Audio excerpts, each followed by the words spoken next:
Hello, America. I'm Mark Levin, and this is Life, Liberty, and Levin Sunday. Welcome to the program, a very special program tonight with our friend Peter Schweizer.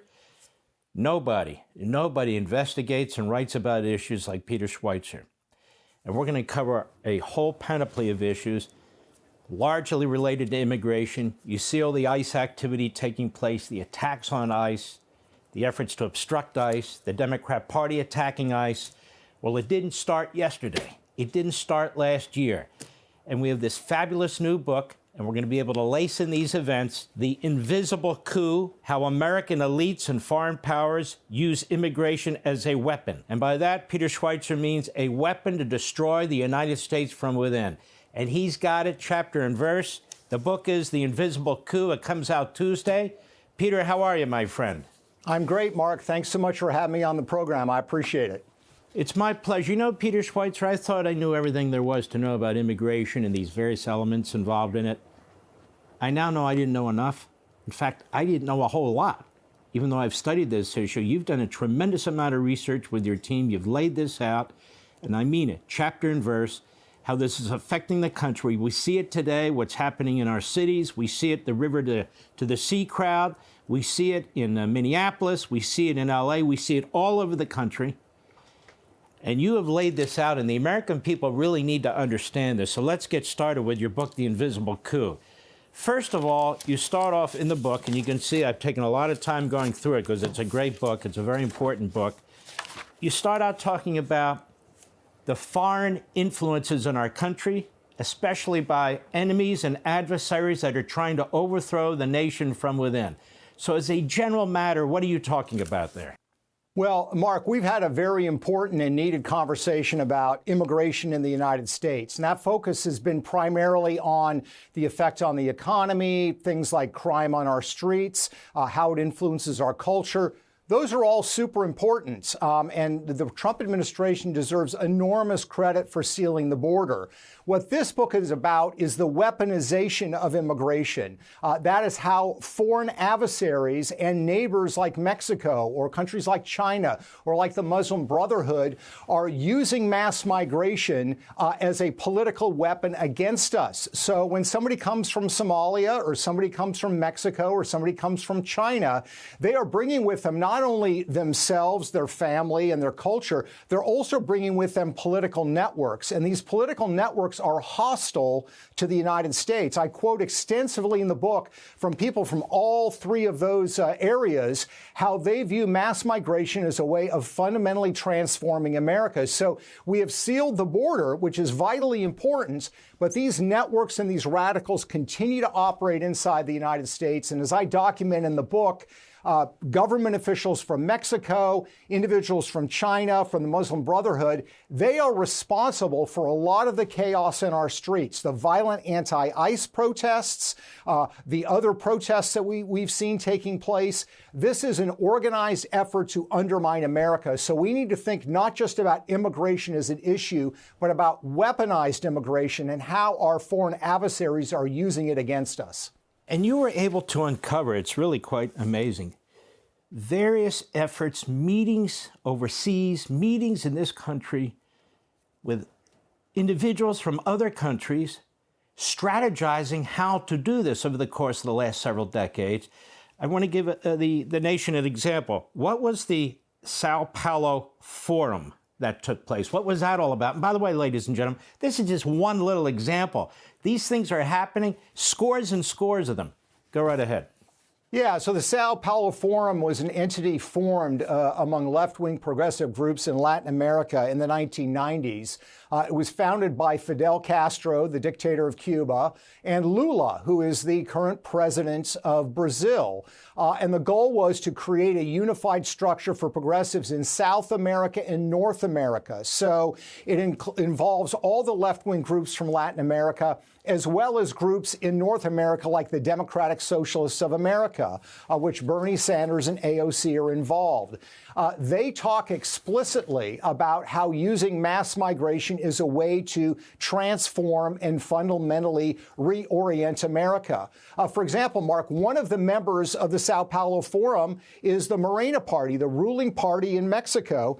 And I just want to read, if I can briefly, a couple of quotes from Mexican officials of how they view mass migration to the United States. This is a quote. "We already know that the Mexican population in the United States reaches 39.9 million. We Mexicans are reclaiming our territory," end quote. That is a quote from a Mexican government report in December of 2024 by one of Sheinbaum's top aides. Or a powerful Mexican senator who sits on the National Defense Committee, also of the ruling Morena Party. "Mexicans are in our territories. California, Nevada, Texas, Utah, New Mexico, Arizona, Kansas, Oklahoma, Colorado, and Wyoming. We are going to take back the territory that was stolen from us." This is not just bravado, by the way, Mark. Mexico and these other governments have set up networks, infrastructures inside the United States to make that happen. So they don't view mass migration from Latin America as just an economic phenomenon. They view it as a political one that is going to allow them to fundamentally change the United States by exerting sovereign control over large portions of the United States. And it's working to some extent, and it's only going to get worse unless we deal with it. And they've got our enemy within, in our faculty, in the Democrat Party, in the media, that provide a forum, provide a voice, provide indoctrination for these foreign countries on what they're doing. In fact, you also say in here in this chapter, which is very important, about the president herself, that is Sheinbaum, she's suggesting rename North America Mexican America. After all, she explained, the American states of California, Arizona, and Colorado were historically part of Mexico. She's part of this ideology, as you point out, and her words reflected the deeper reality. Below the surface, as you point out, Mexico's political elite have a profound cultural resentment toward the United States and a vision for radically changing American civilization through mass migration. So we have a nation south of the border that seeks to conquer us from within, and they have help from the Democrat Party that wants Mexicans, and not just Mexicans, people from all over the world in this country, legally, illegally, and eventually citizenship, birthright citizenship. So, you know, the Wall Street Journal, other entities used to talk about replacement theory, and they used to say that demonstrates racism and bigotry. When people like me, they used to accuse me of this, talking about replacement theory. It's not a theory, is it? It's a reality. That is that they want to change the citizenry, the culture, the demographics, because we're not assimilating people in our colleges and universities and K through 12 anymore. It is a reality, isn't it, Peter Schweizer? Yes, it's absolutely a reality. And by the way, they tell us this is so. This is not a theory. I mean, I quote extensively in the book from foreign officials, from those in the United States as well, who see this as part of the strategy of shifting American culture. Look, for example, what's happened to labor unions. They have been wildly radicalized, especially those of the unskilled labor unions. Why? Because migrants came in that were part of foreign organizations, terrorist organizations like the FMLN. They seized control of these labor unions and radicalized them. And they openly claim credit for this. The Democratic Party itself has recognized that mass migration is an enormous electoral advantage for them. The first thing it does is it allows them to mint new voters. If you look at naturalization in the United States, by the way, I like immigration. My parents were immigrants, but this is weaponized immigration. The biggest years of naturalization of new immigrants in the United States have all been re-election years for Democrats. 1996, 2012 for Barack Obama, and 2024 for Joe Biden. Why is that? Because they know that new immigrants tend to vote 80 to 85% for Democrats. So what they did inside government those years, and they'll continue to try to do it in the future, is they dumbed down the rules for citizenship. They would ignore hundreds of thousands of documents related to criminal background checks on new immigrants. They wouldn't worry about language requirements. Why? Because they wanted to mint new voters, because it is a core constituency of the Democratic Party. So you have this alliance between foreign adversaries who want to undermine the United States and Democrats who domestically see this as an opportunity for they themselves to gain a political advantage. And it's been a hugely important one for them, Mark. That's why they're fighting so hard in the streets right now to prevent deportations. 100%. They brought them here, and they have no intention of letting them go. They're at war with ICE. They're at war with the Trump administration. They want the border open, and they want the people who are here illegally. They don't care who they are, what they've done, what their numbers are, the impact on the economy, the impact on security. They intend to fight to keep them here, and they have effectively weaponized the Democrat Party constituent groups almost like a militia. And you can hear the governors, you can hear the mayors, you can hear the members of Congress all talk the same way with rhetoric that is intended to gaslight violence. This is the key. This will change the country forever. This book, The Invisible Coup, is absolutely critical to read. It is prescient. It is timely. You can get it at Amazon.com, any major bookstore. Come Tuesday. This is Peter's first exclusive interview. And just to put a fine point on it, you explain in the book Mexico organizing militancy in America in Chapter 3.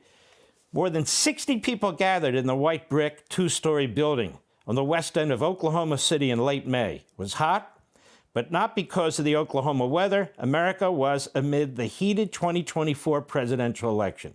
And you go on and you say, among other subjects, the group was talking strategy about American politics, but in an unusual place. While they were in Oklahoma, they were in the Mexican consulate. Mexican consulate. Mexico had a lot to lose if the wrong person won the U.S. presidential election in November. They viewed the wrong person as President Trump. The group included Mexican diplomats from consulates all across the United States. So this was a plan, a plot, a strategy by official Mexico, was it not? Exactly right. One of the, I think, shocking things that people discover from the book is that China and the United Kingdom have 6 and 7, respectively, consulates in the United States. Mexico has 53, and they are involved in our partisan politics, basically supporting Democrats, and they are interfering in our elections. And the meeting that you laid out took place in May of 2024.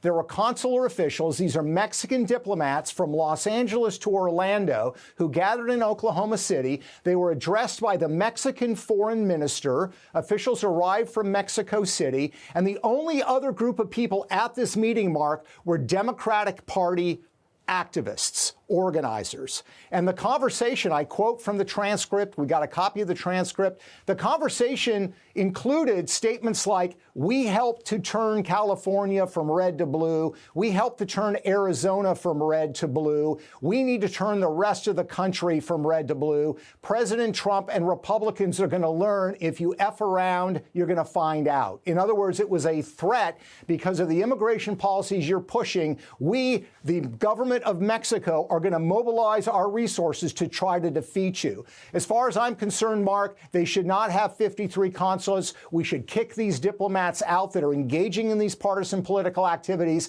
And this infrastructure is also involved in supporting violent protests in the United States, these same consulates.